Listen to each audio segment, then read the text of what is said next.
Hi guys, current affairs funda में आप सभी का स्वागत है। मैं हूं आपके साथ अभिषेक शर्मा और आज के इस वीडियो सेशन में हम 15 अक्टूबर तक के सभी इंपॉर्टेंट करंट अफेयर्स कवर करने वाले हैं।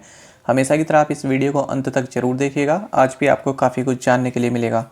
साथ ही गाइस, इस सेशन को शुरू करने से पहले आप सभी को बताना चाहूँगा, यदि आप हमारे daily current affairs PDF, weekly PDF और मंथली पीडीएफ चाहते हैं तो इस वीडियो के फर्स्ट कमेंट में दिए गए लिंक पर क्लिक करके पा सकते हैं। ज़्यादा जानकारी के लिए आप इस स्लाइड पर दिए गए सभी पॉइंट्स को जरूर पढ़ें। कोई भी आपका डाउट हो, कुछ भी आप पूछना चाहें तो हमें कमेंट बॉक्स में ज़रूर लिखें। तो चलिए फिर करते हैं शुरुआत इस वीडियो सेशन की। लोकप्रिय गोपीनाथ बरदलोई एक महान स्वतंत्रता सेनानी और भारत की स्वतंत्रता के बाद किस राज्य के पहले मुख्यमंत्री थे? ऑप्शंस हैं गोवा, आसाम, मणिपुर या फिर मेघालय। सही आंसर होगा option B. So Lokopriya Gopinath Bordoloi was a great freedom fighter and the first chief minister of Assam after India's independence.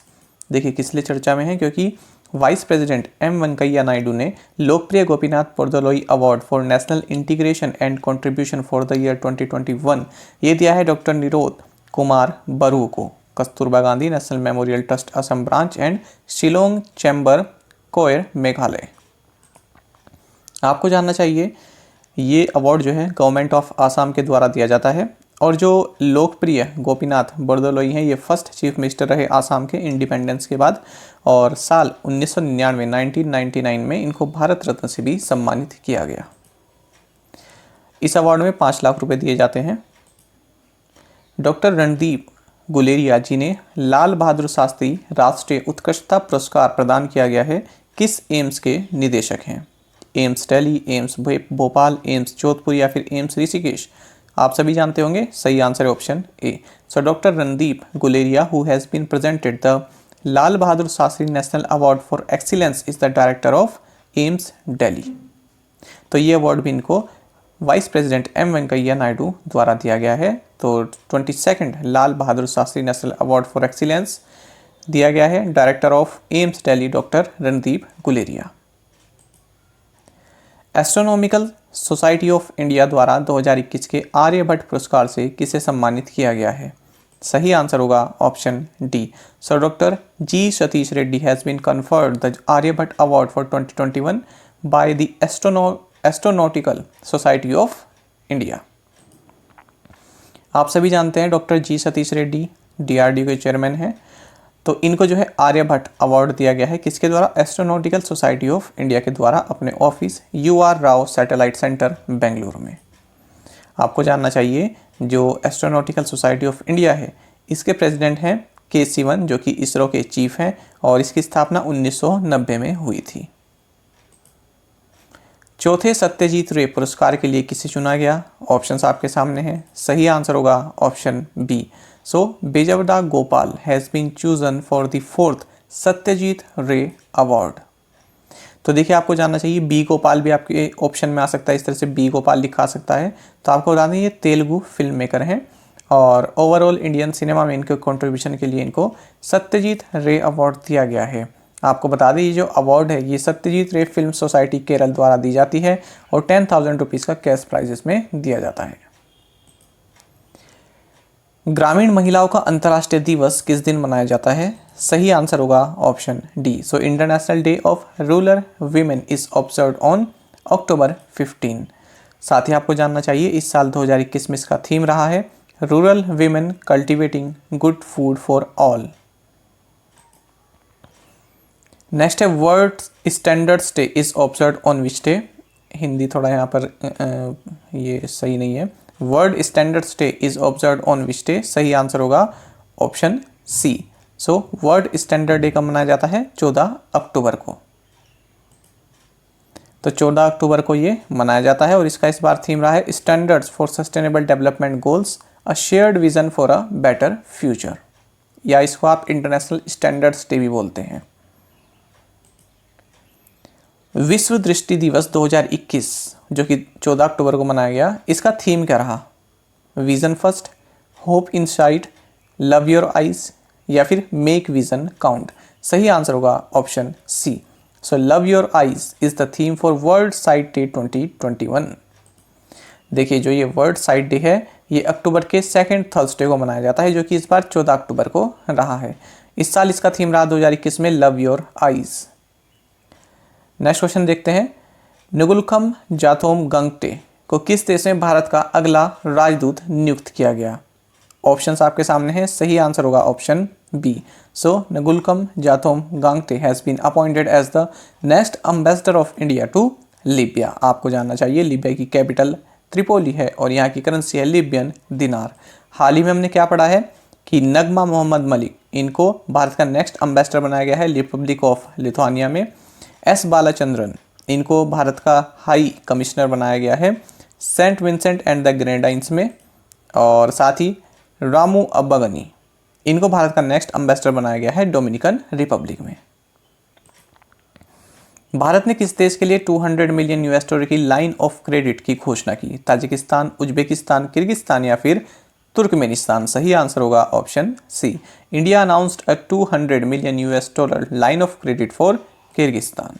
देखिए, लाइन ऑफ क्रेडिट का मतलब क्या होता है, आपको एक सीमा दे दी गई है कि आप इसमें से जब चाहें जितना पैसा चाहें निकाल सकते हैं। यानी कि एक 200 मिलियन $200 की लिमिट भारत ने दे दी है कि आप इसमें से जब भी पैसा चाहें, मान लीजिए पहले इन्होंने जो है 50 मिलियन $200 निकाल लिए, उसके बाद फिर 100 निकाल लिए, तो इस तरह से जब आप चाहें उतनी क्वांटिटी आप निकाल सकते हैं। तो इस लिमिट को जो है बाद में बढ़ाया भी जा सकता है, उसके लिए फिर अलग से MOU साइन किया जा सकता है। तो अलग अलग प्रोजेक्ट में आप इसको यूज़ कर सकते हैं। साथ ही आपको जानना चाहिए जो किर्गिस्तान है, इसी कैपिटल बिश्केक है, करेंसी है सोम, और यहाँ के जो प्रेसिडेंट है इनका नाम है सादिर जापरोव। तो सेंट्रल एशियन कंट्रीज हैं फ्रेंड, ये सभी जो है ना, किर्गिस्तान, ताजिकिस्तान, उज्बेकिस्तान, कजाकिस्तान, इनको बोलते हैं सेंट्रल एशियन कंट्रीज। किस बैंक ने फिजडम के साथ अपनी साझेदारी को बढ़ाया है? Indian bank, bank of India, Karnataka bank या फिर पंजाब नेशनल बैंक? सही आंसर होगा option B. So Indian bank has extended its partnership with Fisdom. Fisdom क्या है? ये एक फिनटेक ब्रांड है, इसके साथ इंडियन बैंक ने अपनी पार्टनरशिप को बढ़ाया है। तो इसने अब जो है नए डिजिटल और HNI प्रोडक्ट्स को यहाँ पर ऐड किया है। तो देखिए, म्यूचुअल फंड्स की सर्विस तो पहले दी जा रही थी, लेकिन अब इसमें पेंशन फंड्स, डिजिटल गोल्ड और ऑनलाइन टैक्स फाइलिंग भी यहाँ पर अपने कस्टमर्स को प्रोवाइड कराएगा इंडियन बैंक अपने मोबाइल ऐप्स के थ्रू। आपको जानना चाहिए जो इंडियन बैंक, इसके MD and CEO Shantilal Jain है, हेडक्वार्टर्स चेन्नई में है। टैगलाइन है taking banking technology to common man, your tech friendly bank, your own bank. हाल ही में हमने पढ़ा है कि इंडियन बैंक ने उत्सव धमाका इस तरह का एक अपना कैंपेन लॉन्च किया है। भारतीय रिजर्व बैंक ने unity Small finance Bank limited को बैंकिंग लाइसेंस प्रदान किया है। इसी के साथ भारत में लघु वित्त बैंक की कुल संख्या कितनी हो जाएगी? यानी कि स्मॉल फाइनेंस बैंक की संख्या कितनी हो जाएगी? 9, 10, 11 या फिर 12? सही आंसर होगा ऑप्शन डी।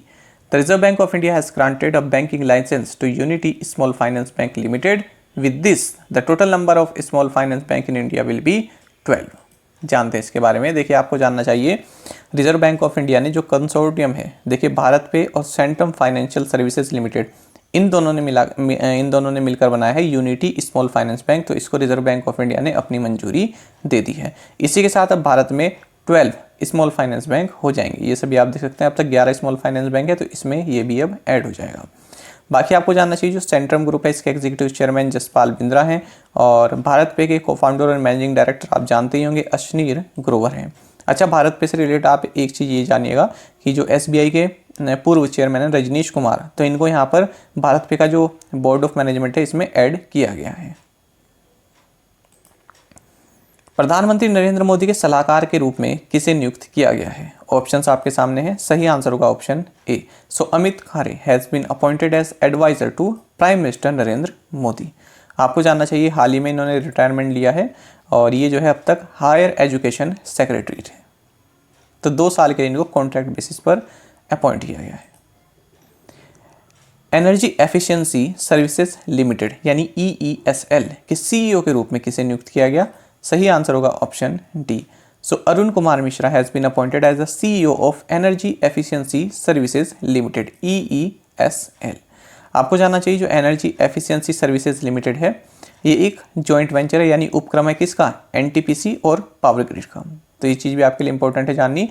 दूसरी बात यह है कि अरुण कुमार मिश्रा को यहाँ पर डिप्यूटेशन बेसिस पर CEO नियुक्त किया गया है। भारतीय बैंक संघ यानी IBA ने 2021-22 की अवधि के लिए एसोसिएशन के अध्यक्ष के रूप में AK गोयल को चुना है। आपको बताना है जो ए के गोयल हैं ये किस बैंक के एमडी और सीईओ हैं। सही आंसर है option A. Indian banks association has elected A K Goyal as the chairman of the association for the term 2021-22। He is the MD and CEO of UCO bank. तो UCO bank के MD and CEO हैं, नाम याद रखिएगा, ए K Goyal. तो Indian bank association ने इनको जो है अपना इनको अपना चेयरमैन नियुक्त किया है। तो डिप्टी चेयरमैन कौन कौन है? दिनेश कुमार खारा जो कि chairman state bank of India के, एलवी प्रभाकर जो कि एमडी एंड सीईओ हैं कैनरा बैंक के, राकेश शर्मा जो कि एमडी एंड सीईओ हैं आईडीबीआई बैंक के। तो ये डिप्टी चेयरमैन रहेंगे और ये रहेंगे चेयरमैन ए के गोयल। साथ ही यहाँ पर ऑनरेरी सेक्रेटरी भी नियुक्त किए गए हैं जो कि हैं माधव नायर जो कि कंट्री हेड एंड सीईओ हैं मशरेक बैंक पीएससी जो कि यूएई का बैंक है, माधव नायर। तो कंट्री हेड है, भारत के हेड हैं ये इस बैंक के लिए। आपको जानना चाहिए जो ये इंडियन बैंक्स एसोसिएशन है इसकी स्थापना 1946 में हुई थी और जो भारत में जो पूरी बैंकिंग स्ट्रक्चर है इसकी ये रिप्रेजेंटेटिव बॉडी है। तो ये एक नॉन प्रॉफिट एसोसिएशन है। तो इस कमेटी में एक ये जो पूरी इसकी मैनेजिंग कमेटी होती है इसमें एक चेयरमैन होते हैं और 3 डिप्टी चेयरमैन होते हैं, साथ ही एक ऑनरेरी सेक्रेटरी भी होते हैं। हाल ही में किस राज्य ने स्वेच्छा कार्यक्रम शुरू किया? सही आंसर होगा option D. Recently Andhra Pradesh has launch the Swechha programme. Andhra Pradesh के chief minister YS Jaganmohan Reddy हैं, तो इन्होंने इस प्रोग्राम को लॉन्च किया है। इस प्रोग्राम का जो एम है, जो लक्ष्य है वो ये है कि जो भी जो गर्ल्स हैं जो गवर्नमेंट स्कूल्स या कॉलेजेस में पढ़ रही हैं तो उनको free of cost sanitary napkins provide कराए जाए। आपको जानना चाहिए आंध्र प्रदेश के गवर्नर विश्वभूषण हरिचंदन है, कैपिटल है अमरावती। फोर्ब्स की सबसे अमीर भारतीयों की सूची में रिलायंस इंडस्ट्रीज के चेयरमैन मुकेश अंबानी को भारत के सबसे धनी लोगों का नाम दिया गया है। उनकी कुल संपत्ति कितनी है? सही आंसर होगा option A. Reliance Industries chairman Mukesh Ambani has been named the wealthiest in India in the Forbes list of richest Indians. His net worth is 92.7 billion US dollar. तो 92.7 बिलियन यूएस डॉलर की इनकी जो है नेट वर्थ है और Forbes की list में ये सबसे अमीर इंडियन है 2021 की अगर बात करें। इंपॉर्टेंट फैक्ट आपके लिए आपको जानना चाहिए कि 2008 के बाद से जो है ये लगातार जो है सबसे जो अमीर इंसान चुने जा रहे हैं फोर्ब्स के द्वारा। तो अब ये लगातार 14वीं बार यहाँ पर चुने गए हैं। तो 14th ईयर इन अ रो ये आपको जानना चाहिए। ये पूरी लिस्ट है। पहले पर मुकेश अंबानी है, दूसरे पर गौतम अडानी है, तीसरे पर शिवनादर है, चौथे पर है राधा कृष्ण दमानी और 5वें पर है साइरस पूनावाला। रिलायंस इंडस्ट्री लिमिटेड ने अपनी सहायक company Reliance New Energy Solar limited के माध्यम से आरईसी समूह में कितने प्रतिशत हिस्सेदारी का अधिग्रहण किया? सही आंसर होगा option D. The Reliance Industries Limited has acquired 100% stake in the REC group through its subsidiary Reliance New Energy Solar Limited. तो देखिए Reliance New Energy Solar Limited जो कि एक सब्सिडरी है रिलायंस इंडस्ट्रीज लिमिटेड की, तो इसने आरईसी सोलर होल्डिंग्स एएस जो कि एक Chinese state owned solar power company इसमें 100% शेयर होल्डिंग ले ली है। टोटल डील कितने की रही है? 771 मिलियन यूएस डॉलर की। नवस्थापित भारतीय अंतरिक्ष संघ के पहले अध्यक्ष के रूप में किसे चुना गया? सही आंसर होगा option B. So Mr. Jayant Patil has been appointed as the first chairman of the newly set up Indian Space Association. देखिए फ्रेंड्स 11 अक्टूबर के दिन जो है बर्थ एनिवर्सरी थी भारत रत्न जयप्रकाश नारायण और भारत रत्न नानाजी देशमुख की। तो इसी दिन जो है प्रधानमंत्री नरेंद्र मोदी ने इंडियन स्पेस एसोसिएशन इसको जो है लॉन्च किया है। तो डेट याद रखेंगे 11 अक्टूबर को जो है लॉन्च किया है। इसके बारे में अगर हम जानें तो देखिए जो ये इंडियन स्पेस एसोसिएशन है तो प्राइवेट सेक्टर को जो है भारत का जो स्पेस प्रोग्राम है इसमें इंक्लूड करना है, क्योंकि अभी प्राइवेट सेक्टर की जो यहाँ पर भागीदारी तो बिल्कुल नील है, कुछ इतना खास प्राइवेट सेक्टर का नहीं है, सब कुछ जो है इसरो के पास है। तो यहाँ पर जो है जो आपका ये डिपार्टमेंट ऑफ स्पेस है इसके तहत इसको बनाया गया है इंडियन स्पेस एसोसिएशन को। तो जो भी प्राइवेट सेक्टर प्लेयर जो अपना कोई कुछ भी स्पेस से रिलेटेड भारत में कुछ लॉन्च करना चाहते हैं या फिर भारत में कंट्रीब्यूट करना चाहते हैं तो उस एसोसिएशन के थ्रू गवर्नमेंट ऑफ इंडिया से जो है कांटेक्ट कर सकते हैं या फिर अपना प्रपोजल रख सकते हैं। इसके चेयरमैन बनाए गए हैं जयंत पाटिल। इसके फाउंडिंग मेंबर्स में देखिए L&T है और ये आपका नेल्को टाटा ग्रुप है, वन वेब है, भारती एयरटेल है, ये सभी हैं इसके जो मेंबर हैं इसमें। कोऑर्डिनेशन के अभ्यास मालाबार 2021 का दूसरा चरण किस क्षेत्र में शुरू हुआ? Red Sea, Arabian Sea, Bay of Bengal या फिर साउथ चाइना सी? सही आंसर होगा option C. The second phase of the Quad nations exercise Malabar 2021 kicked off in Bay of Bengal. तो बे ऑफ बंगाल में ये दूसरा फेज मालाबार एक्सरसाइज का शुरू हुआ है। आप सभी जानते हैं इसमें India, US, Australia and Japan participate करते हैं। इसका जो फेज 1 है ये भी हाल ही में हुआ था कोस्ट ऑफ गुआम, फिलीपींस सी में, वेस्टर्न पैसिफिक में। तो दोनों की लोकेशन ही आप रखेंगे कहाँ कहाँ पर हुआ है। ये तो फिलीपींस सी में हुआ है, ये हो रहा है अब second phase Bay of Bengal में। और ये 25th एडिशन है मालाबार एक्सरसाइज का। भारत की ओर से INS रणविजय, INS सतपुरा और P8I long range maritime petrol aircraft यहाँ पर पार्टिसिपेट कर रहा है। आपको बता दें इंडिया और यूएस के बीच में मालाबार एक्सरसाइज 1992 में शुरू हुई थी। उसके बाद फिर जापान को 2015 में ऐड किया गया। उसके बाद फिर ऑस्ट्रेलिया ने बीच में पार्टिसिपेट करना शुरू किया। अब देखते हैं आज के previous assignment questions. What is the capital and currency of Norway? So capital is Oslo and currency is Norwegian krone. Which country is the world's largest importer of coal? Answer is China. Bharat दूसरे number पर है। Where is the headquarters of the International Air Transport Association located? Answer is Montreal, Canada.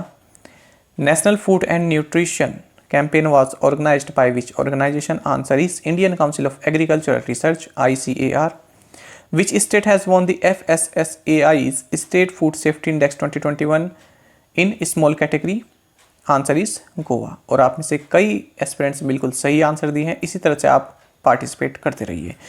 साथ ही यदि आपको हमारा current affairs अच्छा लगता है तो आप वीडियो को लाइक और शेयर भी कर सकते हैं। चलिए देखते हैं आज के assignment questions. What is the capital and currency of Belarus? What is the theme of world earth rights day 2021 जो कि 12 अक्टूबर को मनाया गया? The historic sanctuary of Machu Picchu is located in which country? Which states Kanyakumari got GI tag? Which state has banned the participation of its employees in politics and elections? तो पांचों questions के answer आप हमें comment box में जरूर बताइएगा। यदि आपको एक क्वेश्चन का आंसर भी आता है तो वो भी आप हमें कमेंट बॉक्स में बता सकते हैं। साथ ही करंट अफेयर्स फंडा को आप टेलीग्राम पर भी ज्वाइन कर सकते हैं। यहाँ पर रेगुलर वीडियो अपडेट्स और करंट क्विज़ हम आप सभी डालते रहते हैं। साथ ही डिस्कशन ग्रुप में आप किसी भी क्वेश्चन का सोल्यूशन पा सकते हैं। दोस्तों यहाँ पर हमारे करंट अफेयर्स की प्लेलिस्ट दी गई है, इसको आप जरूर देखें। अपने दोस्तों के साथ या फेलो एस्पिरेंट्स के साथ हमारे करंट अफेयर्स को शेयर जरूर करें। आज का सेशन आपको कैसा लगा हमें कमेंट बॉक्स में जरूर बताइएगा। Thank you guys.